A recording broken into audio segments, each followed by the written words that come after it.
Assalamualaikum, sir. Waalaikumsalam warahmatullah. How's your break, Amelia? Not enough. Not enough. Okay, right. All right. For today's class, we're going to talk about innovation and digital technologies. So basically, for this week lecture, we're going to talk about the behavior or the consumer behavior in accepting new products. Okay, so if you open your virtual learning environment, right at the bottom, somewhere in the bottom, you will see innovation and digital technologies. Then you just click at the first file. Then you can see the PDF copy of the what do you call this, of these PowerPoint slides. So have all of you got the PowerPoint slides? Dah dapat ke? Have you got it? Farida Hanim dah dapat ke belum?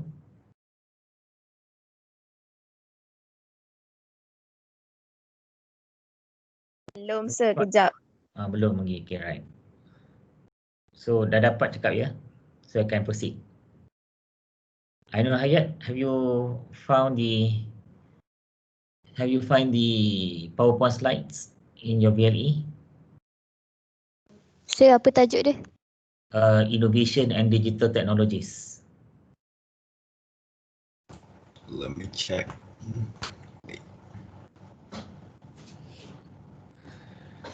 Ada. Ada, alright. Anu Hayat, dapat?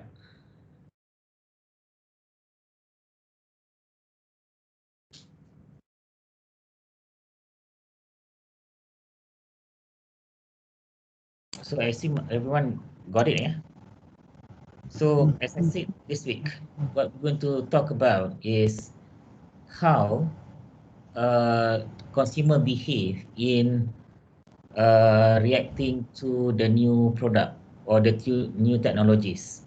Okay, so basically, I think you have all learned about this product cycle. Okay, but then for this topic, we're going to relate that product cycle with consumer behavior, meaning how do we behave or how do we react on accepting or rejecting a new product in the market. So if you look at the second slide, okay, the contents of what we're going to cover in this topic in this week. One is the influence of product cycle or product life cycle in innovation. Okay, and then the adoption of innovation. How people basically adopting to new innovation. And then categories of innovation adopters, meaning what kind of people? Are they the first mover? Are they the laggards? Are they the early majority and all that? And then we look at innovative products. Okay, what kind of innovative products are there in the market? And then marketing approaches to new product launches, meaning if you wanted to launch a new product, how do you approach that product launches? How do you plan your product launching? And lastly, the resistance to innovation. Why consumer most of the time or sometimes resist from adapting a new product, resist on something new. Okay, so these are the contents that we're going to cover for this topic for this week. Right. Now, go to the next slide. The word innovation, when we talk about innovation, is a translation of into a product which create values for consumers. Basically, innovation means how do you create or how do you transform your ideas into a product which later can be sold to the consumer. under marketing or under our definition, innovation means something. How do you commercialize your ideas? If the idea remains an idea, or your idea remains it goes as far as just being a prototype, then it is not an innovation. Okay, so the word innovation means commercialization of your ideas or service. If your idea and service is just remain as ideas or remain as a prototype without being commercialized, then it is not an innovation. You have revolutionary innovation, okay, whereby it is a drastic or radical with something which is so new, okay, so new which overthrew the old. This maybe you can describe this as disruptive technologies. Okay, disruptive technologies or disruptive industries such as Grabs, such as Uber. Okay, it's such an disruptive. Why? Because it disrupt the old industry. Okay, like Grab and Uber, it distort or it disrupt the taxi industry. Airbnb, it disrupts the hotel industry. Why? Because for Airbnb, for example, how it disrupt hotel industry by expanding without having to maintain or without having to own a property. For example, like the current hotel, okay, the current hotel industry, before you can come up with a hotel, you need to own a building and convert that building to become a hotel. Or if you wanted to expand your hotel chain, you need to buy another property and build a hotel on top of that property. But Airbnb, it can expand without having to own any sort of a real property, because that property belongs to someone else, belongs to individuals like you and I. But then we wanted to, since we have, let's say I have a house, I have like 5 bedrooms and I only occupy, let's say, 2 bedrooms. So I have an extra 3 bedrooms I do not use in my property, in my house. So rather than leave it blank, leave it empty, so I join Airbnb, and Airbnb will channel people who may need to use my extra bedrooms for period of time. So Airbnb, they do not own a real property. They do not own the hotel. They do not own the asset. They just connecting between a consumer and a property owner. The same as Uber and Grab. They do not own the taxi. They just mere connecting between the passengers and the vehicle owners. So that is something which is disruptive. Okay. Um, Second innovation is evolutionary innovation. Okay, evolutionary is the other spectrum of revolution, because the word revolution is something sudden. For example, let's say you have a country having a revolutions to topple a government, the current government. So revolution means, let's say yesterday is the old government or regime, tomorrow is the new regime. So it's so sudden. That's what we call revolution. Something which is so sudden. Evolution is something which is evolve. Evolve means something which is it takes some time to um, incremental advances. Means it, for like human, for example, human have we have evolved since thousands of years until now. So human in, let's say, prehistoric era may be different compared to the modern man or modern woman. So that's why, because men and women, we evolve through times. It takes years. It takes thousands of years to evolve. Right, so revolution, just you just remember, revolution is something which is something sudden, something new, very current. Evolution is something which is take some time to evolve. For example, like smartphone. Okay, you compare smartphone from the first iPhone 1, for example, until iPhone 12. You can see the evolution of that smartphone.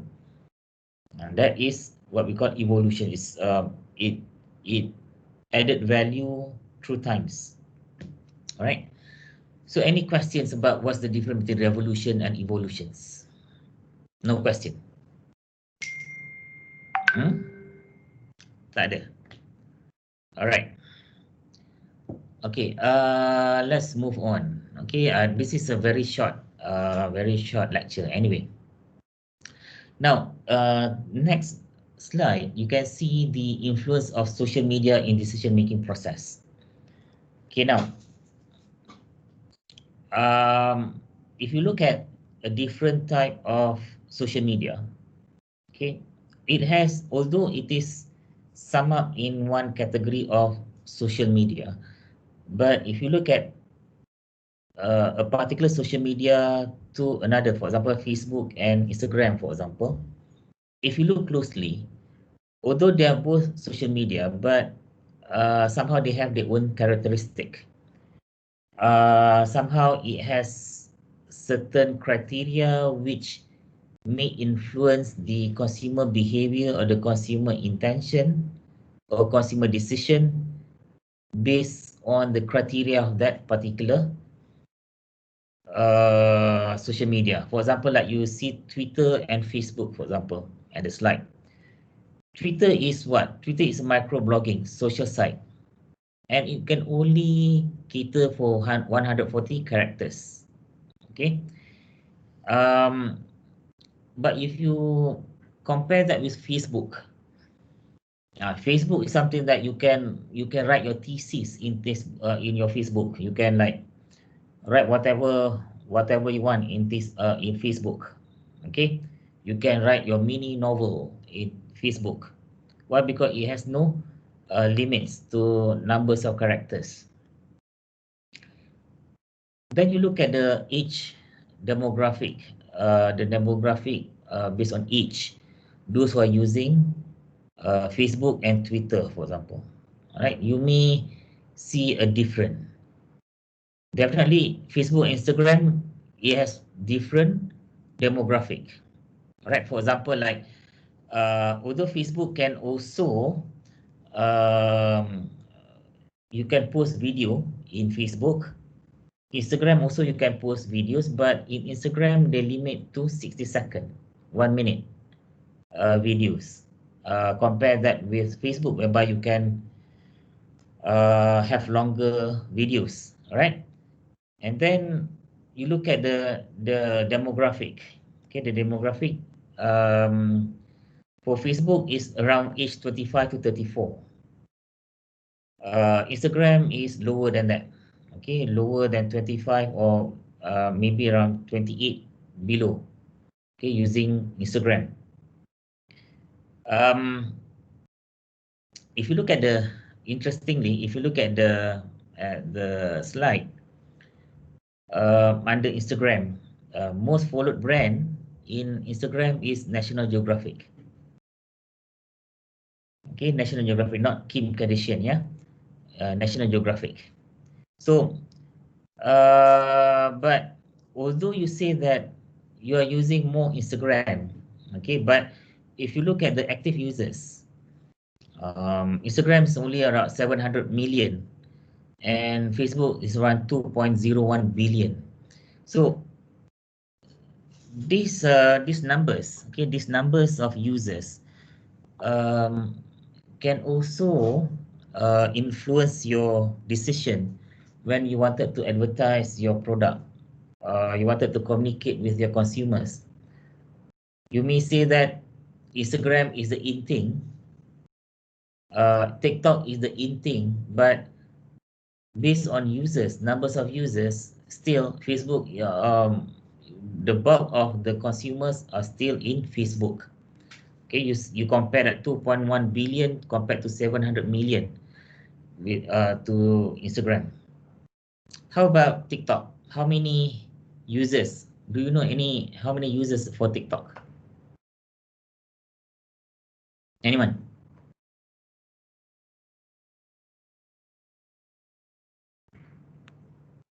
Anyone knows how many users are in TikTok?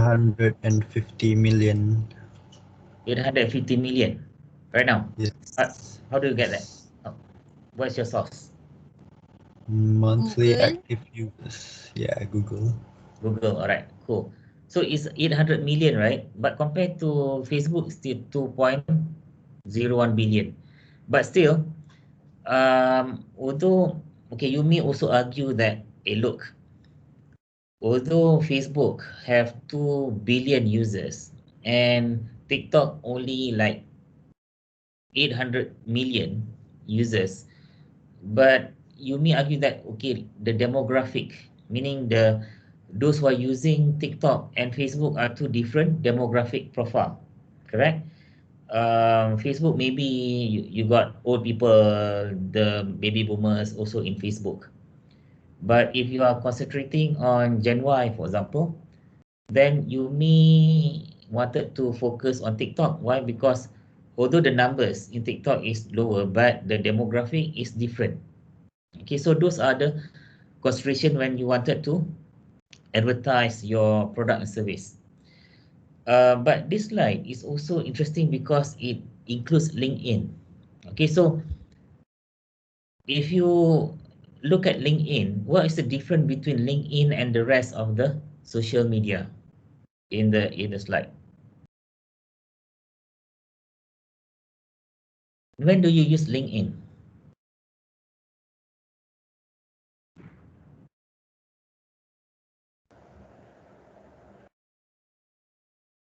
Have you come across Job LinkedIn before? profile, sir. Job profile. Job profile. Okay, now if you're talking about jobs, so it's more what? It's more what? It's more professional. Formal. Yes, formal. Formal professional, right? So if you wanted to advertise your service, especially service, yeah, especially service. Let's say you are a consultant. You have your own consultancy firm. So you may wanted to advertise your product or service in LinkedIn. Why? Because it is for professional, it is more formal rather than in the Instagram. Okay, for example, like you are let's say you wanted to advertise your service as, for example, marketing consultant, for example, and your market is corporate clients. Okay, your market is corporate clients. So which which social media are you going to use for that service, for your service? LinkedIn. LinkedIn. All right. Okay, it may be LinkedIn or it may be LinkedIn combined with another social media. All right, but because you may not wanted to have any leakage. For example, like LinkedIn, you talk about your achievement, you're talking about your, let's say, your whatever awards, whatever you have done, that. But Instagram and Facebook for you to showcase, okay, to showcase your work. Okay, for example, let's say you come up with a video, for example, for your client. Okay, and then you wanted to showcase that somewhere. So you can showcase that video in your Instagram and Facebook. Okay, it doesn't mean that if you're a professional, you must only choose LinkedIn. Because different social media platform have a different purpose. And Twitter, for example, you it's something that is a microblogging. So as I can see, a lot of professionals also have Twitter. Why? Because for LinkedIn, you need to write. Let's say you wanted to talk about your opinion, so you write in LinkedIn.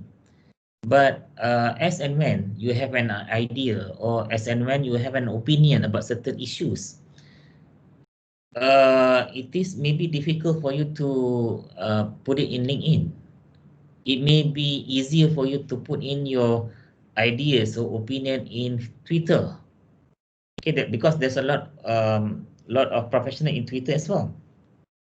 Okay, so this is all IMC. Yeah, although you say that you're concentrating on social media, but again you look at the characteristic of followers, characteristic of users in different social media platforms. All right, let's move on to the next slide. Okay, this slide is talking about reachability. Okay, reachability, because for radios, okay, for radios it took them 38 years to reach 50 million listeners. For television, it took 13 years to reach 50 million. Okay, you see the time or the year become shorter and shorter, yeah. And then internet, okay, took 4 years to reach 50 million people. Okay, so from radio takes 38 years, television took 13 years, the internet, very revolutionary, took only 4 years, but then Facebook added 100 million users within 9 months. Right, I think TikTok, I think less than that.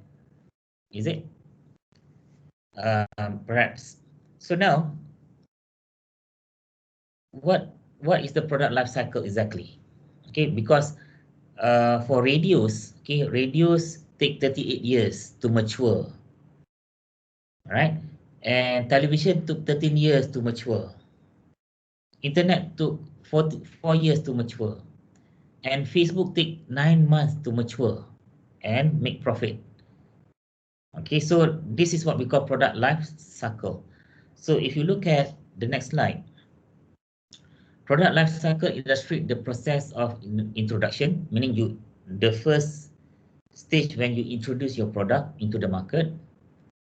Then the growth stages means it grows, means when you start introduce, is people do not know about your product. Then you keep on communicating your messages to the consumer, and then more consumer know about your product, then it grows, meaning the sales goes up. Why? Because your brand become the exposure about your brand is higher. So the more people know about your product, so more people buys your product, so it grows product. Then at certain point your product become matured, means you do not have a high growth, it may be like static. All right, static. And obsolescence means it goes down, mean a product at certain age will goes down as well, because maybe a new product come in, a new competitors come in, new technology comes in, then your product become obsolete. All right, so this is the product life cycle. So we look at the graph at the next slide. You can see the introduction stage, the growth stage, maturity, decline, and you see the sales and profit. Okay, the profit goes up. Okay, as the product growth, then your profit also goes up. Okay, your sales goes up, your profit also goes up. And when it comes to maturity, you see the graph a little bit somehow it's like it doesn't goes up, doesn't goes down, it just plateau at certain stage, right? And at certain stage, after the maturity, it decline. Okay, certain stage it decline means as I said, new product comes in, new competitors comes in, new technologies comes in, so your product become irrelevant. So when your product become irrelevant, then it goes decline. When it decline, your sales goes down, your profit also goes down. Now, can someone tell me why sales is higher than profit?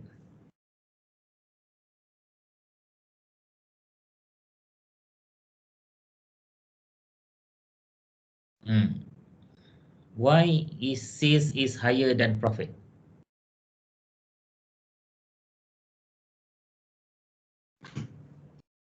Nor Irina, why?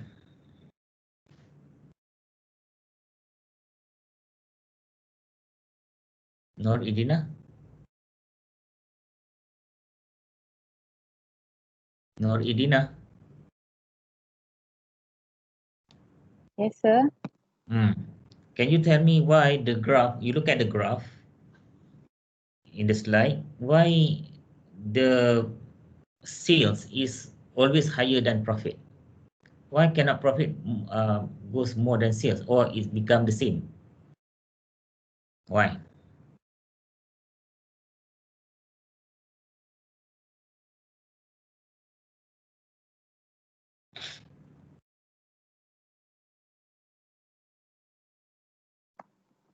Um,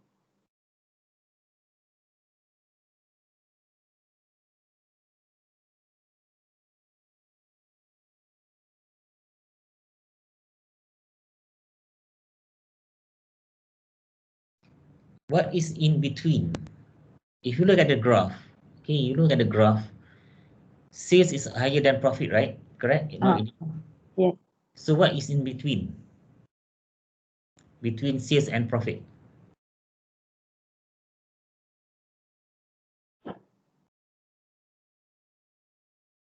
How do you get profit?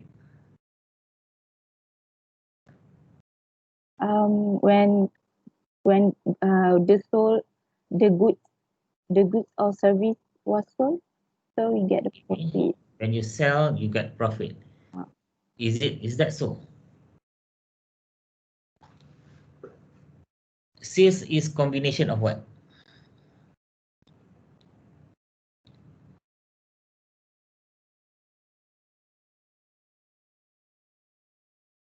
What? Selling good.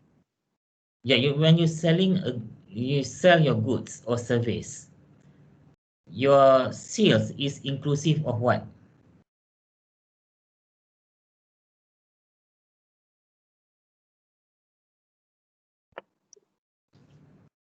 Revenue, right, sir? After, I mean, we earn profit after the revenue minus our expenses, so we earn profit. Yeah. Correct. So that explain why sales, the line for sales is always higher than the profit. Okay, because sales is actually a gross sale. Profit is after sales minus cost, right? Because when you wanted to do sale, when you wanted to sell something, there's always costs come together with that sales, correct?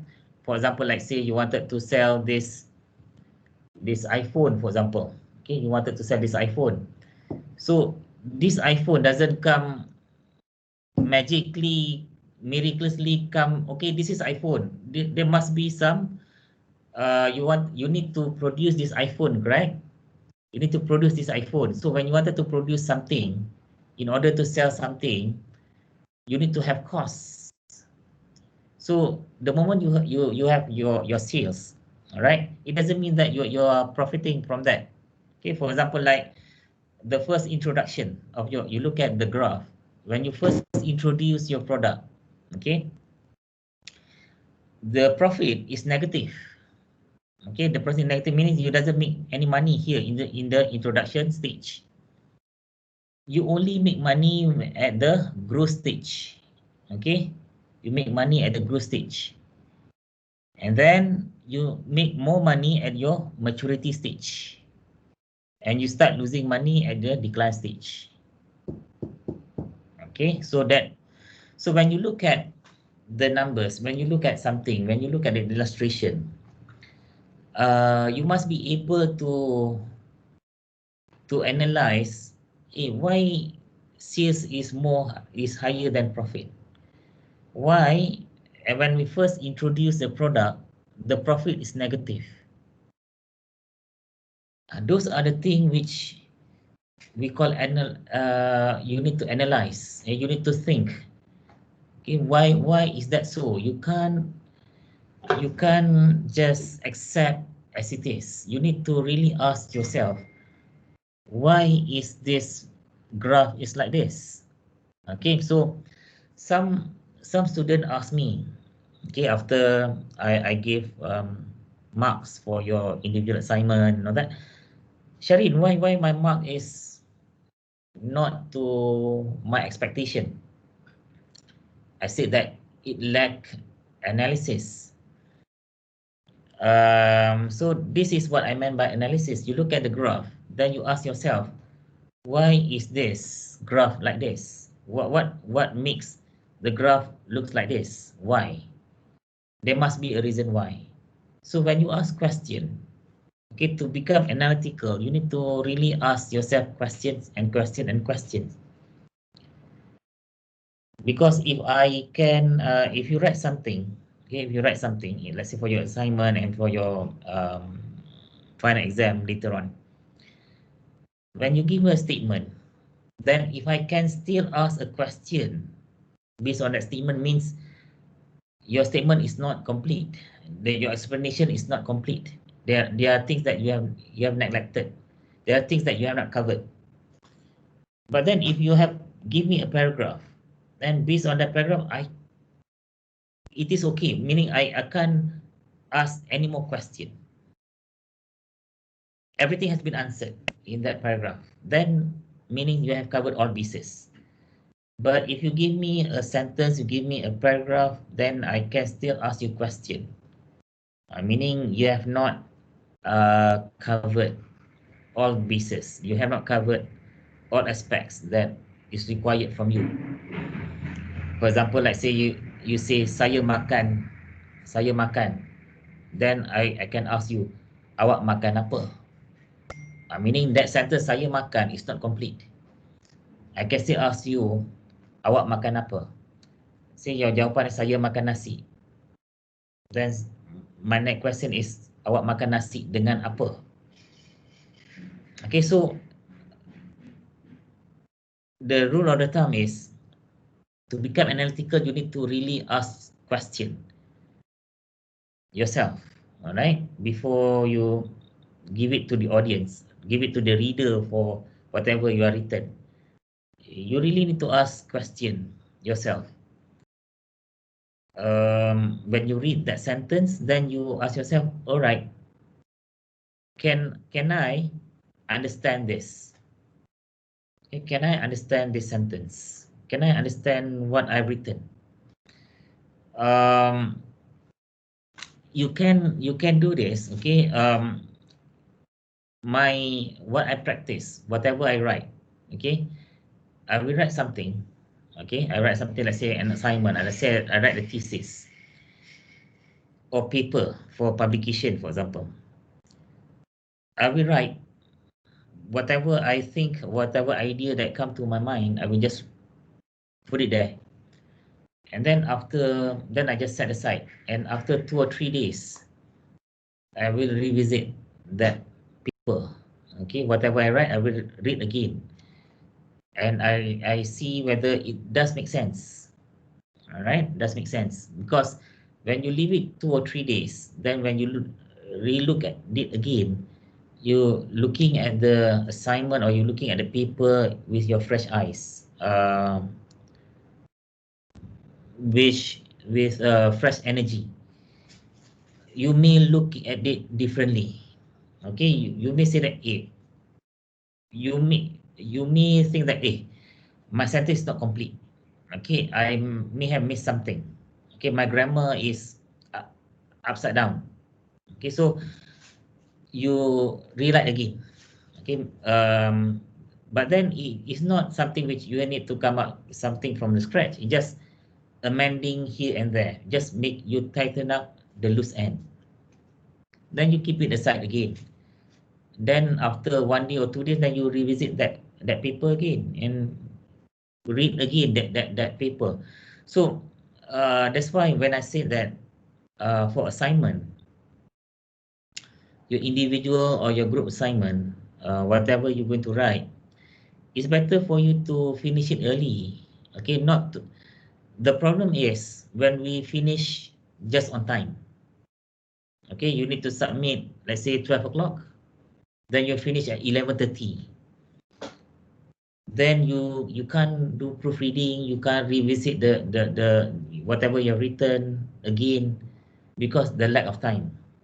Okay, that's when you give it to the reader.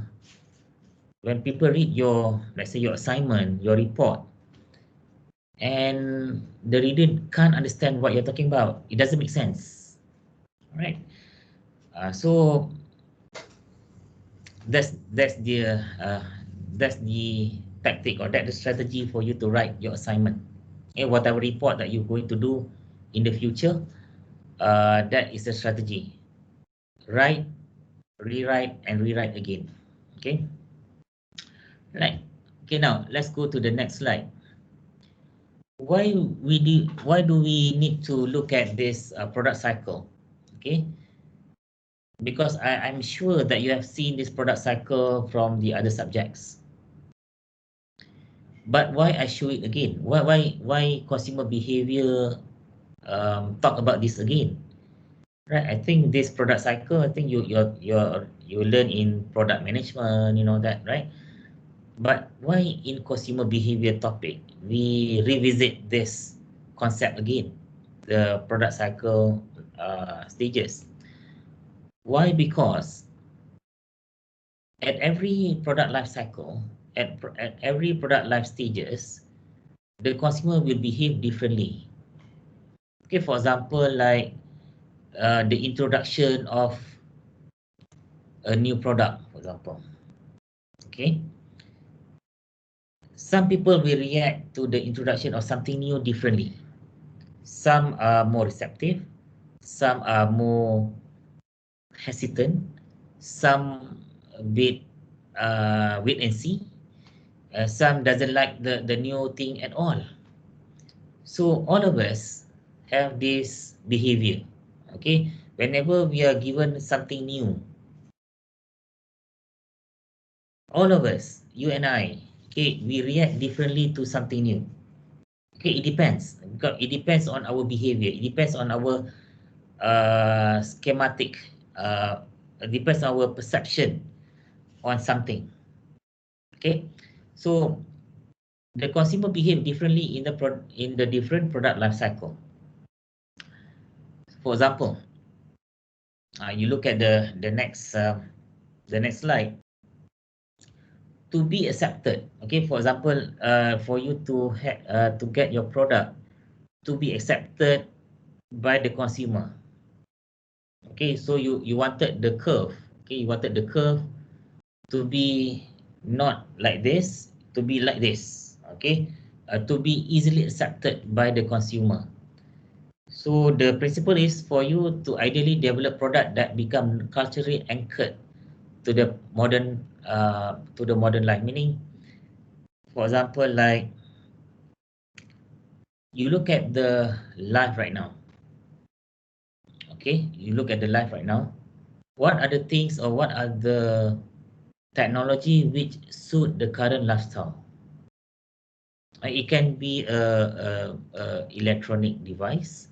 It can be clothing.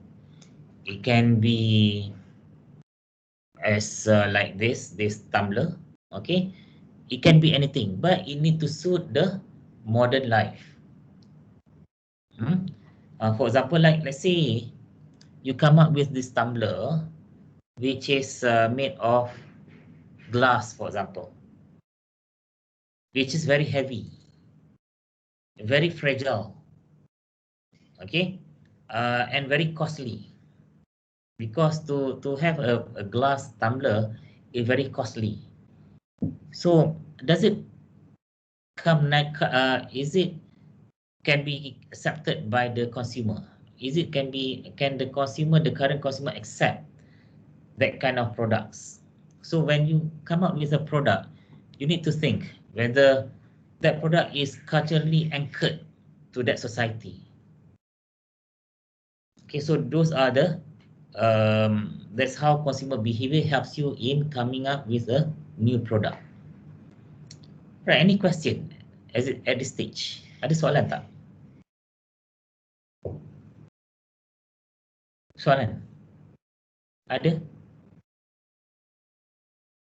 Tak ada. Alright, cool. Now, adoption of innovation means categories of people who are Sir, yes. saya nak tanya jap. Mhm. Okay. Kan sekarang kan kalau macam kita tahu, kalau macam innovation untuk produk untuk charging kan ada wireless charging pad tu kan. Aha. So diorang tu pun macam innovation kepada wire punya charger.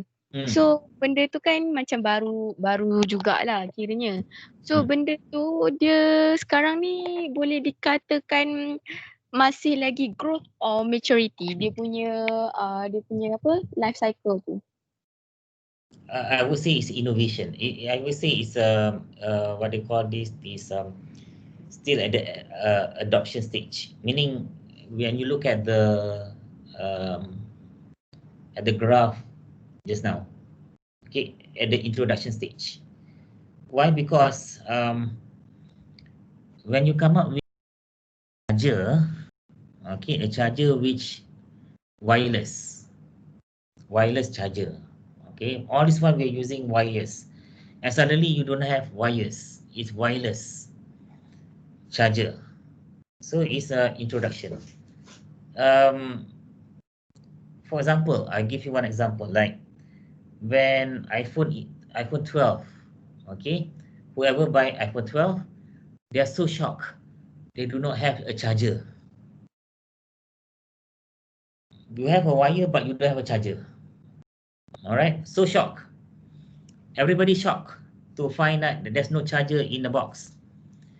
And Samsung come up with they troll Apple saying that our future product we won't give any charger to you. All right, trolling Apple. But then this is something when we say that it is an introduction, it is a revolution. Okay, it is a revolution, something like you are so used to something, but Apple is always known to be trendsetter. Okay, so they introduce something to the consumer, and they see whether consumer is receptive with that changes. And most of the time, consumer are quite receptive with the changes made by Apple. Okay, why? Because certain people have different characteristic. Okay, let me show you adoption of innovation. All right, later on, Farida Hanim, later on I will show you those who can accept, what are the people who can accept a new or introduction of new technologies, right? So if you go to the next slide, okay, adoption of innovation. The process of adoption of innovation has got to do with communication throughout the population and individual decision making. Okay, now, when we talk about communication throughout the population, the word communication throughout the population is your job, meaning that's the marketer's job. It is the job for you as a marketer to communicate that innovation to the population. So whenever you have something new, the job of the marketers like you and I is to communicate, okay, communicate to the population about the changes. So how do you communicate? That's when you have the marketing channel, okay, that with to channel your communication, because advertisement is about communicating, right? That reminds me, okay, because a lot of student, okay, especially new student, they ask me, Sharin, why I cannot transfer credit for business communication to UBIS? My answer will be, as a marketer, you need to be able to communicate your ideas to the consumer. So if you don't learn on how to communicate effectively, then you cannot send your message across. So that's the problem, right? That's the problem. So here, whenever you wanted the consumer to adopt a certain innovation, So the job of the marketer is to communicate that innovation to the consumer. All right. So your job as a marketer to communicate effectively about the innovation, so the consumer can adopt, will not hesitate. Okay, will not hesitate to adopt the new innovation. Right now, you go to the next slide. People will adopt new innovation if that product possess most of the attributes and seminal works, meaning it adopts all the preferred attributes of the that required by the consumer. Okay, for example, if you look at the next slide, you have a list of attributes and some example. For example, like relative advantage. Okay, what is relative advantage? Is the product must have some advantage over the product already in the market, meaning you must match the current product in the market, your competitors, but you need to get extra. So whatever your competitors have, you need to match that advantage, but then you give some extra extra features, extra attributes to your product, so you can have relative advantage. For example, like example in the slide, Sony Walkman. Okay, Sony Walkman. Prior to Sony Walkman, okay, if you wanted to listen to music, you need to bring in your radios. Okay, as you know, radios is quite huge, right? And then comes Sony Walkman, whereby you can Sony Walkman is quite simple, it's quite small compared to the normal radios. So you can easily use Sony Walkman everywhere you wanted to go. Then after Sony Walkman, you got iPod, which is even smaller. And even, what do you call this? It can, for example, like walk to have CDs or radios, right? So let's say you wanted to change song, you need to bring your CDs or you need to bring your cassette.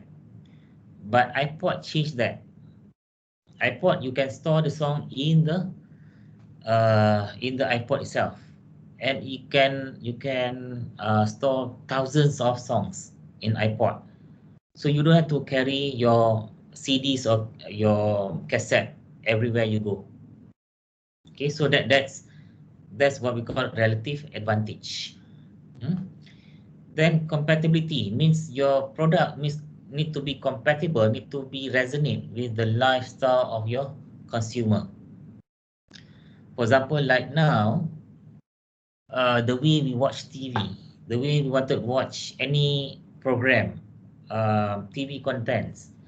Previously, when you have television, if you wanted to watch that program, you need to watch during a specific time, a specific channel. The broadcasters or the television station will choose the time for you. You cannot choose. You do not have the autonomy. You do not have the power. Okay, if you miss that time, then you need to wait for the rerun, which can be very long. All right, means you need to watch the rerun of that program. But now, consumer demands more power. Consumer demands more control. You wanted to control when and where you're going to see or watch that movie or that program. So you have Netflix, you have Amazon Prime, you have Apple Plus, or you have Apple TV. Why? Because with Netflix, okay, you can determine when and where you're going to watch that program. It's up to you. You have the power. Now Netflix give the power back to you, so you can watch anytime you want. And that is the meaning of compatibility. Why? Because in this world currently, we are so busy. Like for now, right now, you have, let's say you have your online class right now. So you may wanted to watch that movie in the Netflix after this class, or you may wanted to watch the movie, let's say at night. After everything is finished, you finish all your work, then you wanted to watch at night. And so you have the power, okay, meaning it compatible with the lifestyle, the current lifestyle. You wanted to try the product, okay, maybe before you buy the product, you wanted to try. So, for example, Netflix, for example, it is something new. So Netflix says that you may try for 1 month free of charge. You don't have to pay. But if you like our service, then for the next month, we're going to charge your credit card. We're going to charge your debit card, for example. So let's say, for example, a consumer which is so used to television doesn't know how to use Netflix, but they quite interested with what Netflix, the service on Netflix, but they quite hesitant to risk something which they do not know. Okay, for example, let's say they wanted to watch movies in Netflix, but they may not like it, but they have paid already, so, and then they don't like it. So according to Netflix, okay, never mind. We give you 1 month trial service. Means in 1 month you do not have to pay. But if you like it, then for the next month we're going to charge your debit card. So definitely after 1 month, after you try that service, after this consumer try that Netflix service, they become addicted. Okay, addicted with the service. For the next month, they don't mind Netflix deducting from their credit card or deducting from their debit card. Okay, that service charges. So this is what we call triability. Means you're able to try the product before you commit yourself purchasing that product. But usually these services like Netflix, they're very smart. They say, okay, we going to give you a trial period, but before that, can you give us your before you can try, you give us your credit or debit card particulars with us for our record purposes. But we won't charge for this month. But for next month, if you like it, then we're going to charge. After the period of 1 month, if you don't say anything, then we're going to charge. So definitely after 1 month, we may like the service, and we forgot that about what we have committed with Netflix. Then for next month, Netflix, we just deduct from your debit or your credit card. Okay, so this is a very what we call smart marketing. Okay, so we go to the next slide.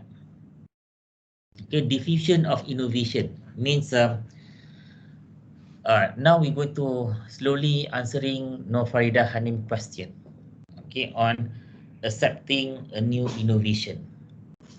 Now, how do we diffuse a new innovation?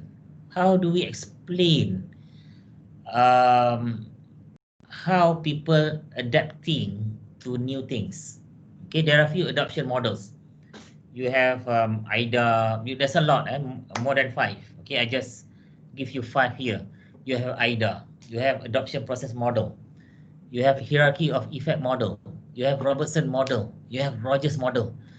There are a lot of models. Okay, looks at AIDA. AIDA is attention, interest, desire, and action. It's quite simplistic. Okay, adoption process model, you have little bit complicated. You have then you have hierarchy effect model and Robertson model. You know that. Okay, now what's the difference? Okay, AIDA is quite simplistic. According to AIDA model, the decision by the consumer is quite mechanical. Okay, it's without any thinking. Okay, if you look at AIDA, first you have attention, interest, desire, and action. So according to IDA model, all this is quite mechanical. First, the consumer will you need to get the attention of the consumer. So after the consumer aware about your product, they will definitely have interested about your product. Then after they interested about your product, they will have the desire to buy your product. And when they have the desire to buy your product, they will go and buy your product. It's quite mechanical.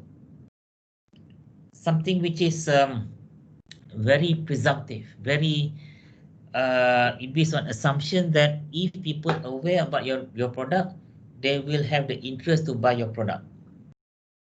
So it's quite mechanical. There's no cognitive process involved in IDA model. Okay. Adoption process model, it includes something thoughts. It's something, it has involves some thinking behind your behavior, behind your decision. Okay, that because it involves evaluations. So when you evaluate something, okay, when you evaluate something in adoption process model, of course there will be some thinking or reasoning behind your purchase. Because, for example, let's say you wanted to buy either iPhone 12 or iPhone 11, for example, or iPhone 12 Max Pro and iPhone 12 Mini. Which one do you want to buy? So, of course, there's some evaluation. Whenever we talk evaluation, when you evaluating something, of course, there will involve some thinking. Okay, what about the price? What about the size? What about the technology? What about the efficiency? What are the technology? Meaning, can this iPhone 12 Max Pro, what it can do? Is it the same with iPhone 12 Mini? Can it do the same thing, or the performance is the same as Max Pro? So whenever you have questions, you're evaluating, there's a mental process. Then hierarchy of effect model. All right, this is based on stages. Okay, according to this model, your thinking is based on these stages. And Robertson, bit complex. Okay, bit complex. Consumer forming an attitude rather than simply liking. Okay, like IDA, okay, IDA model is very mechanical. You aware about the product, and then you like the product. Then when you desire, you like the product, then you buy. Robertson talks about attitude, talks about the behavior. Okay, you don't simply like the product. You must have some reason to like that product. So Robertson, they consider a little bit of behavior in their model. And Rogers talks about persuasion. Okay, here, according to Rogers, even though the customer aware about your product, the customer may somehow desire or have the intention to buy your product, the consumer may not actually buy your product without the persuasion. Okay, now persuasion means it's a job for you, meaning who going to persuade the consumer to buy the product? The marketers lah, through the advertisement. All right, so this persuasion, according to Rogers' model, is talking about marketers generating the persuasion for the consumers to actually buy the product, or the peer pressure, meaning, let's say you are not sure whether to buy Max Pro or Mini, so you ask your friend, hey, what should I buy, Max Pro or Mini? So your friend say, oh, everyone using Max Pro, kalau kau seorang guna Mini, somehow you're off. All right, you're not following the trend. So it's a peer pressure. Okay, your peer pressure. Now, all right, anyone want to ask me something? Anyone wanted to ask me something? Anything you want to have clarification? No? All right. Now, categories of innovation adopters. Okay. some people are innovators. Means some people are receptive to new things. Some are early adopters. Okay, what's the difference between innovators and early adopters? Okay, innovators is someone who are very receptive to new innovation. Early adopters means someone who are they are not innovative, but they look at the trend. Okay, they say, oh, okay, this product has just been launched, and some people like techies, for example, like those who are very familiar with that technology, they already adopting that product. So why not we try this product? So they're a bit risk takers. They're risk takers. And early majority is for most most of us, meaning we just follow the herd. Okay, we follow the herd. We see that innovators and early adopters already buying this product. So it takes some time for these people, the early majority, to catch or jump into the bandwagon. The late majority is those who are late majority and laggards, for example. They are very late majority, maybe they look and see first. Okay, they look and see. But laggards are the one who are always miss the train. Nah, orang dah pergi dekat iPhone 12 Max Pro, dia baru nak beli iPhone 5, for example. Those are the laggards. Okay. Alright. Now, I'm sure that you have seen this graph before, all right, in other subjects. But what makes someone is innovators, what makes someone is early adopters, and what makes someone is laggards depends on the behavior, depends on the individual behavior. So, for example, like charger just now, okay, charger. Innovators, we say that, look, now is the time for us to change to wireless charging. Laggards may say that, hey, look, I still need my my wire charging. Go for wire. I think that it may explode. I think it may cause cancer. That those people may have a lot of concern. Okay, these laggards and late majorities. But for innovators and early adopters, they are risk takers. Their behavior is risk taking. They love to take risks. So whatever something new comes up, they wanted to try. Okay, they wanted to try first. They wanted to experience that new innovations. But for late majorities and laggards, there are those people who are do not have a high risk appetite. They always wanted to see other people go first. Okay, kalau orang tu tak mati, baru dia nak ikut. Okay, so dia akan tengok semua orang buat dulu, baru dia nak buat. So these are the late majorities and laggards. So what makes people innovators, what makes people early adopters, and what makes people late majority and laggards depends on the behavior of that particular person. Okay, so now let's go to the next slide. Okay, next slide. Innovativeness is the degree to which a person tends to adopt innovation earlier than other people. So now, when I talk about innovation, I'm not talking about innovator. I'm not talking about those who are innovate products. Here I'm talking about consumer, individual consumer, which have this innovative criteria. Okay, innovative criteria means those who are with innovativeness, a degree which a person tends to adopt new innovation. So I'm not talking, when I talk about innovations or innovators previously. in this class. I'm not talking about people who innovate products.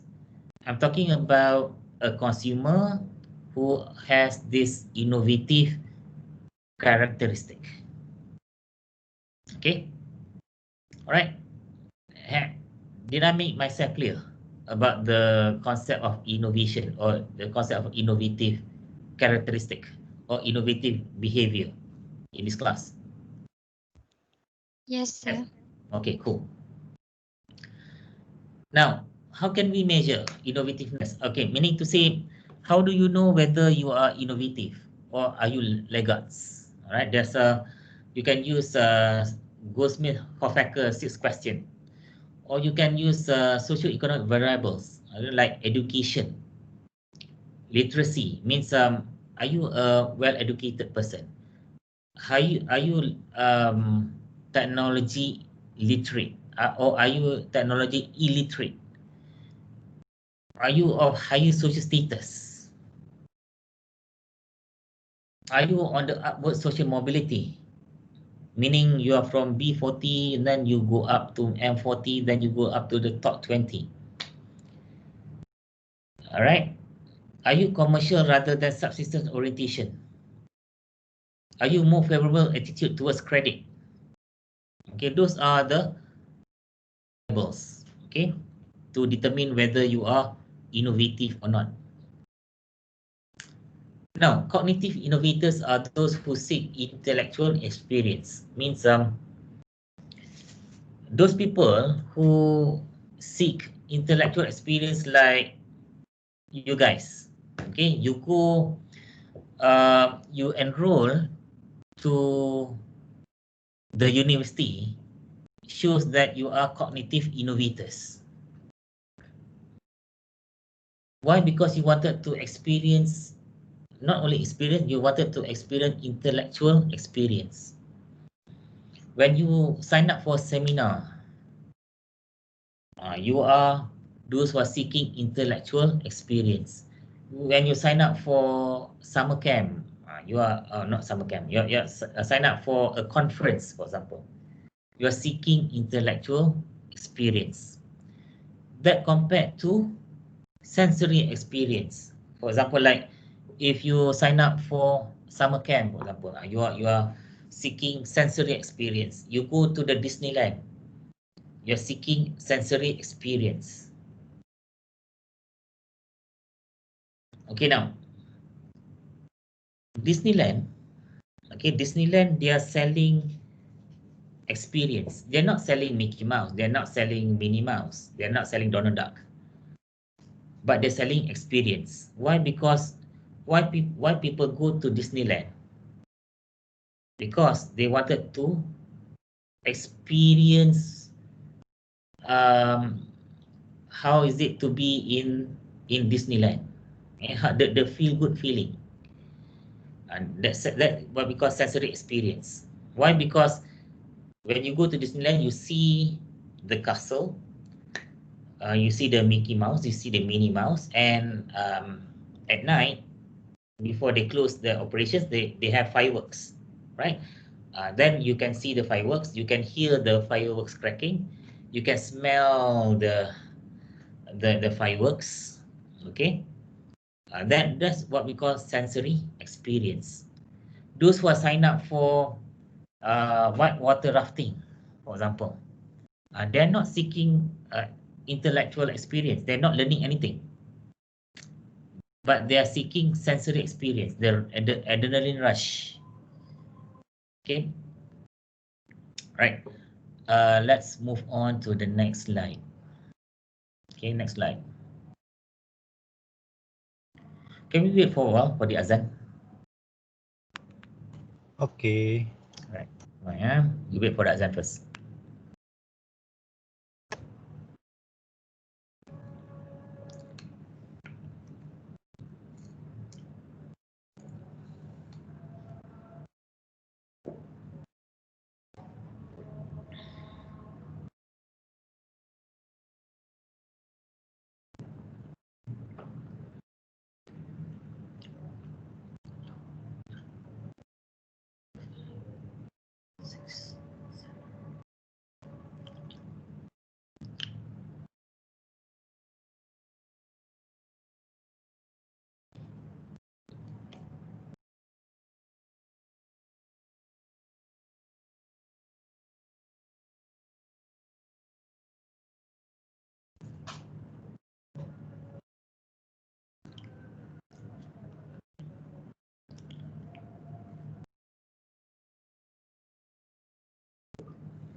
All right, let's continue. So what makes a consumer an innovative consumer? Okay. You look at what are the criteria that makes a consumer is a innovative consumer. One is social participation. You look at how do they participate in social life. Okay, are they very retrospective or very outspoken, or are they very timid? Okay, whether they interconnect with the social system. Okay, how do they interact with socially? And then are they cosmopolitanism? They they assume that those who are living in the city are more innovative. Okay, this is based on the assumption. Okay, this is based on the assumption because they assume that those who are living in the city or big cities, they are more open to new things. Is it true? Is it true? Those who are living in the city or big city, they are more open to new things. Those who are living in rural areas, they more hesitant to accept new things. Is it true?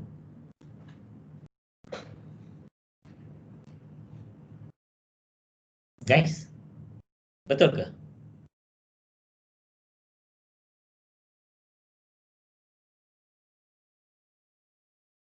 Guys, what's the first assumption that what we can make here before we can say that those who are living in the city, big city, is more receptive to new things? Those who are living in the rural areas are not so receptive to new things. Can anyone give do you agree or disagree with this assumption?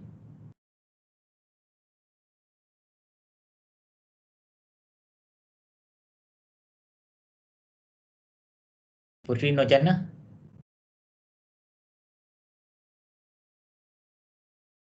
Putri Nurjana? Putri Nurjana?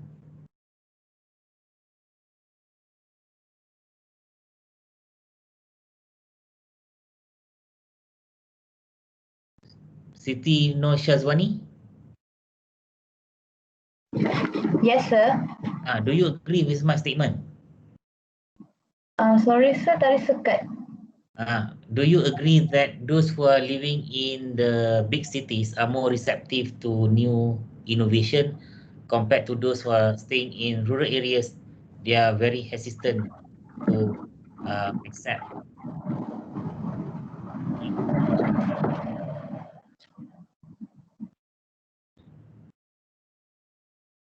You at the same slide as mine, right?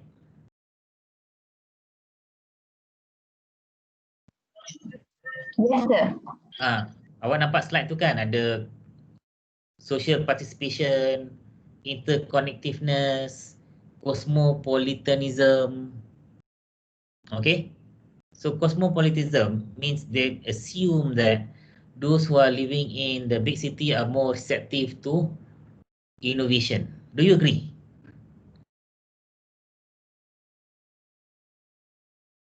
Siti Nur Syazwani?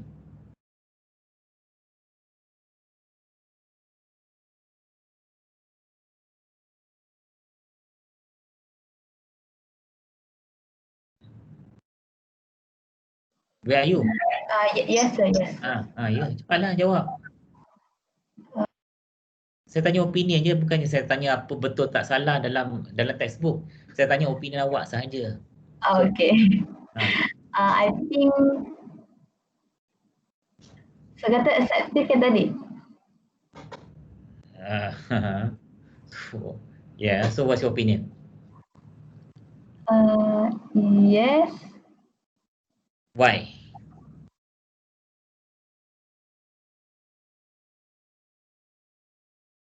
What makes you think?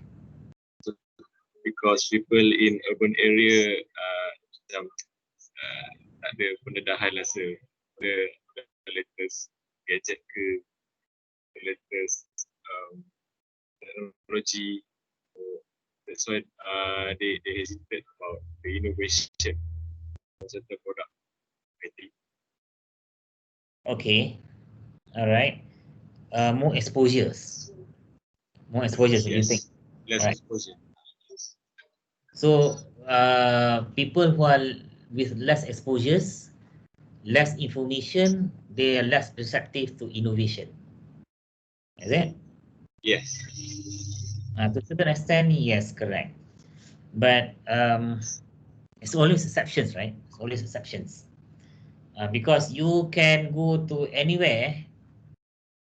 Because I can see a lot of people who are maybe studying abroad, for example. But when they come back to Malaysia, then the perangai is even worse from those who have never been to or never studied abroad.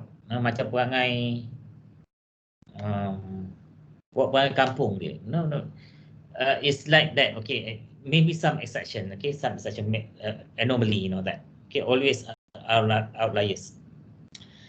And then you have Izzat Daniel, you're right. They have a mass media exposures, right?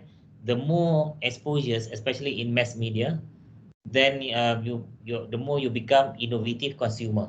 Why? Because of the exposures. Then exposure to interpersonal communication channel, meaning as you interact with a lot of people, you become more receptive. Okay. Then knowledge of innovation. Again, you can't get the knowledge without being exposed to that knowledge. Okay. And then opinion leadership. Okay, this like your influences and all that. And you belong to highly interconnected system. Because if you are in that community, if your circle of friends, for example, your circle of connection, those who are innovative, then you become innovative as well. But if your circle of friends are laggards, okay, laggards, so you become laggard as well. Okay. The bird with same feather flocks together.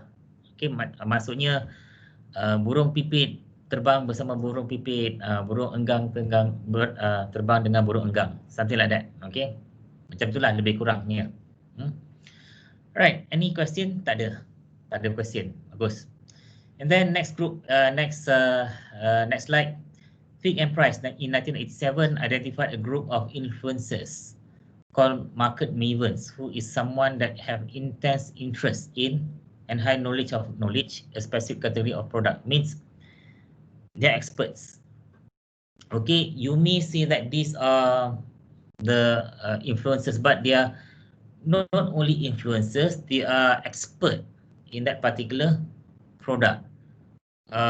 For example, let's say you watch YouTube, for example, you see a lot of people may do product review, and they not only do product review, but they only do product review on specific product. For example,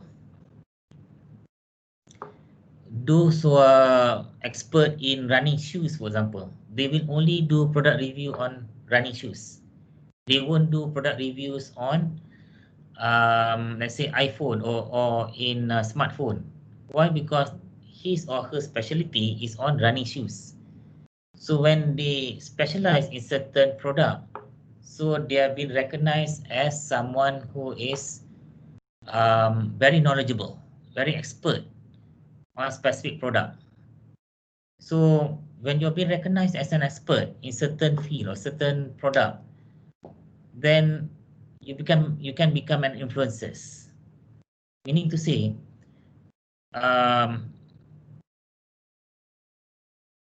you are very good in, let's say, in running shoes. Okay, so whatever you say about that particular running shoe, people will believe. But suddenly you're talking about smartphone. Okay, you're not expert in smartphone, but you wanted to talk about smartphone.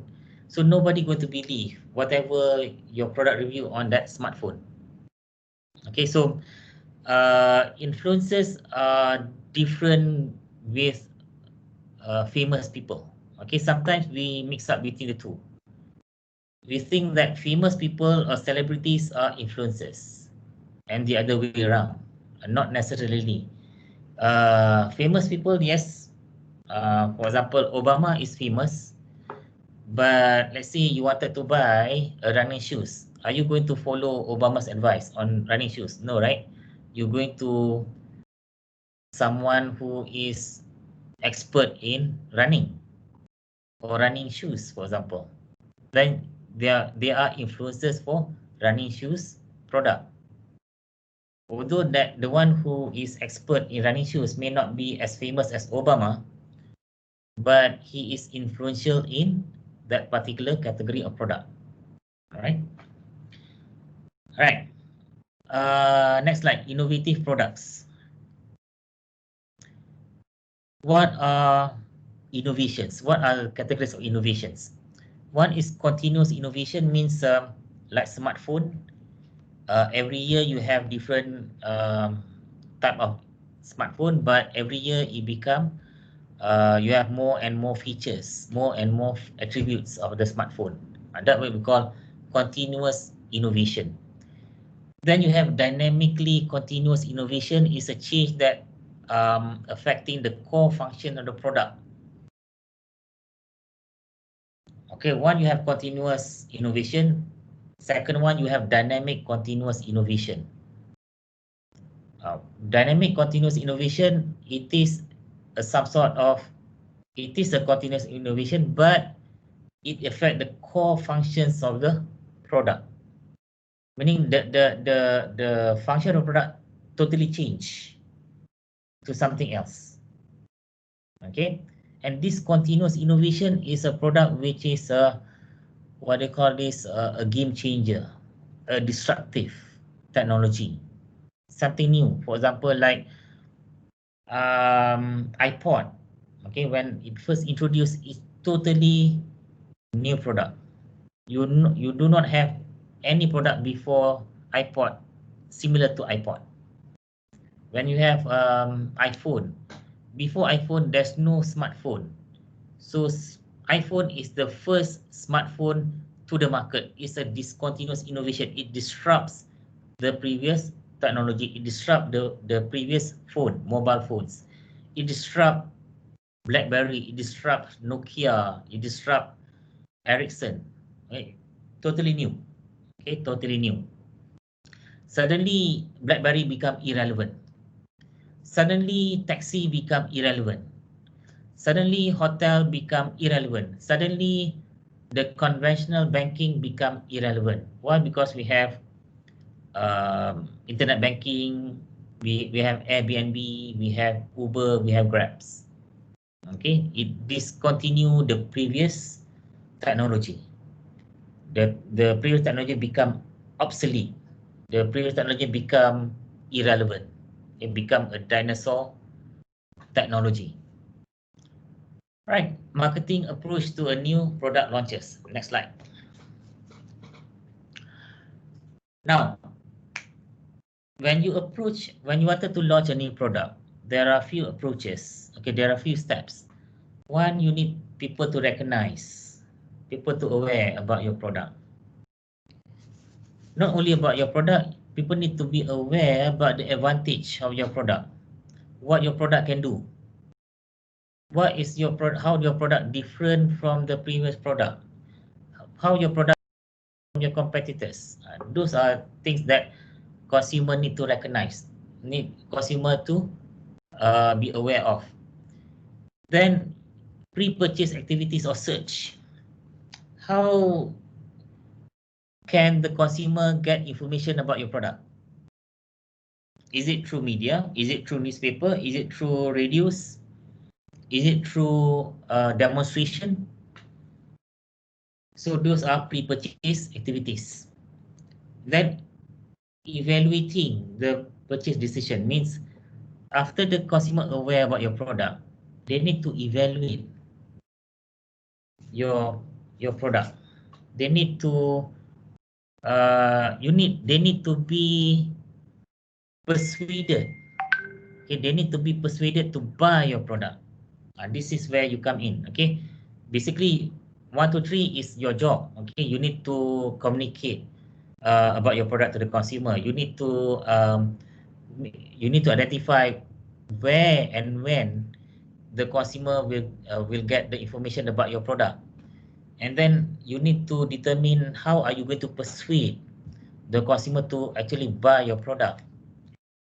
And then number 4, when or where can the consumer buy your product? These are the things that you need to taken care also. Are you going to sell in brick and mortar? Are you going to sell your product online, or can the consumer buy online and offline? Are you going to do by way of franchise? Are you going to have your own retail store? Are you going to just put your product in, let's say, in what do you call this, Giants or Carrefour, you know that? So those are the distribution channel, right? So these are the things that you need to consider. And then post-purchase evaluation. After you sell the product, what makes your product become distinctive means whenever people look at that product, it reminds them about you. For example, like the what they call this, the wireless earphone. Okay, the iPhone, the Apple wireless earphone is white. Okay, the moment you see white thing at someone's ears, it reminds you of, oh, this is Apple's product. Okay, it's very distinctive. Okay, the moment you see the product, it reminds you about the brand. Okay, these are the things that you need to consider. Now, last one, resistance to innovation. Okay, the resistance of innovation means why people sometimes resist changes. Why sometimes people do not want to change? One, because the changes was not communicated to them. They do not know about the changes. Secondly, maybe because of the culture, maybe because of the physical, maybe because of the environment, makes people do not want to change. All right, so those are the things that you need to remember. For example, let's say you wanted to sell a new product to that society. So, but then after 1 month, 2 months, then you see that nobody wanted to buy your product. Why? Maybe because of the culture. For example, like you wanted to sell beef burger in India. After 5 months, nobody buy your beef burger. Why? Maybe because of their culture and religion forbids them from eating beef. Okay, so although you're telling them, okay, my beef burger is the best, juicy, okay, very cheap, but because of culture, people do not want to buy your product, so they resist the changes. They do not want to change. Why? Because of the culture and religion. All right, any question before I end this class? Sir, Ya. nak tanya pasal dynamically continuous innovation ni. Aha. Kalau contoh macam daripada komputer ke laptop tu, dia under the dynamically continuous innovation kan? Dia okay, that is continuous innovation. But then dynamic continuous innovation, dia involve core function. Maksudnya dia punya fungsi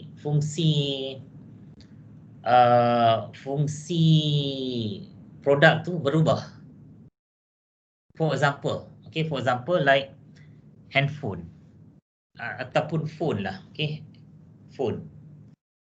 Dulu phone digunakan untuk apa? Call, message, berkomunikasi. Untuk communication, right? Yes. Phone gunanya untuk berkomunikasi, untuk we communicate with the other person at the end of the telecommunication channel, at the end of the line. But then suddenly handphone dia masukkan internet. So dia punya function now not only to speak to someone, it become a gadget for you to browse the internet. Correct? So Okay. the function sudah berubah. Sebab saya sekarang pun saya rarely gunakan handphone saya untuk bercakap.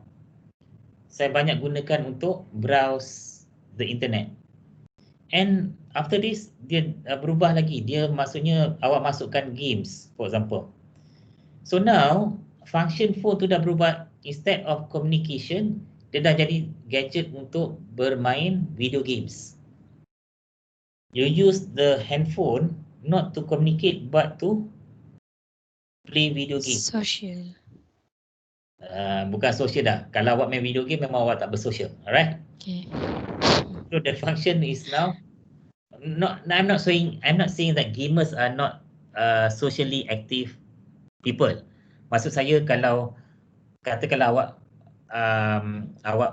duduk berhadapan, awak main game yang depan tu main game, so you're not talking, right? So you're not socialized. That's what I meant. Okay. Okay. Lepas tu now you masukkan function, let's say AR and VR. AR and VR in the phone, in the smartphone. Lagilah orang tak gunakan smartphone untuk berkomunikasi, but they using smartphone untuk experience augmented reality ataupun dan juga virtual reality. Okay, AR and VR two different thing. Next week kita akan belajar.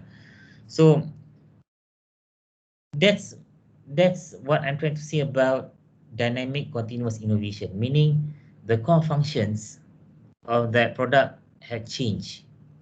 Macam phone tadi, phone guna dia untuk berkomunikasi, tapi sekarang phone, especially smartphone, dia punya function tidak lagi untuk berkomunikasi, tapi untuk browsing the internet, browsing the social media,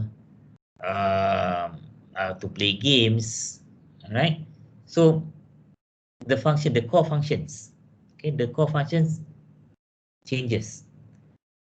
So awak mungkin kata, Pak Syarin, ada juga masa-masanya kita gunakan untuk texting ataupun text my friend. That's communication. Ada juga masanya untuk telefon someone. That's communication. I don't deny that. But the word here, the keyword here is core functioning of the product, the core functions.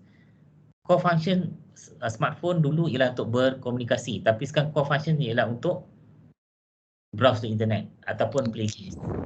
So that's the core functions. Okay. Thank you, sir. Alright, any other questions?